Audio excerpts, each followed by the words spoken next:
It's time to give credit where credit is due. On April 25th, 2021, Madison Bumgarner was robbed of history. Let's talk about it.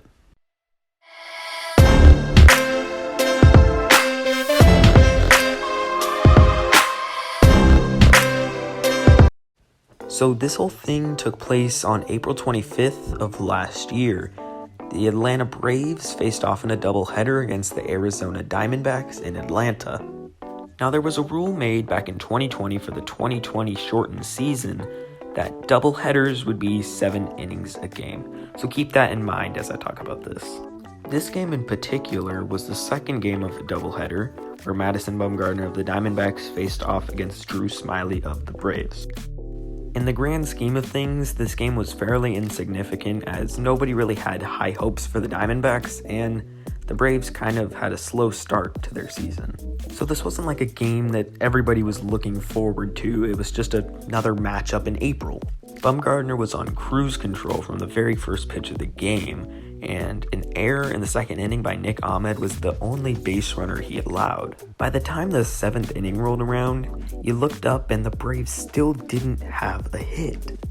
Bumgarner retired Ronald Acuna Jr., Freddie Freeman, and Marcell Ozuna in order to end the game, and the Braves' final hit tally was 0. So Bumgarner threw a no-hitter. Well, unfortunately for him, this is not the way Major League Baseball saw it. How they saw it? Well, the game was only 7 innings, so this doesn't count as a no-hitter in the record books. If these 7-inning games are gonna count as full games in a team's record, then historical events like no-hitters should be counted as well. Bumgarner's 7-inning no-hitter should be in the record books. Sure, put parentheses around it and say 7 innings, but it should be there. Now, something like this will never happen again because of this new CBA rules. If there's a doubleheader, the games will still be a full 9 innings.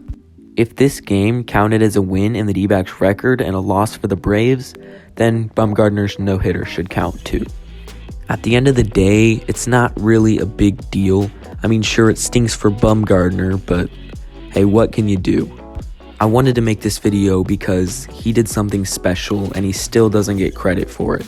And also because I'm a Giants fan and I have a soft spot for Mad Bum. Also, something interesting to note, in the first game of this doubleheader, Zach Gallen gave up 1 hit against the Braves. So the Braves got 1 hit in 14 innings that day. That's a rough day. Although it'll probably never get changed in the record books, it's cool to acknowledge such a cool accomplishment from such an awesome talent. Thank you all for watching, and I'll see you in the next one.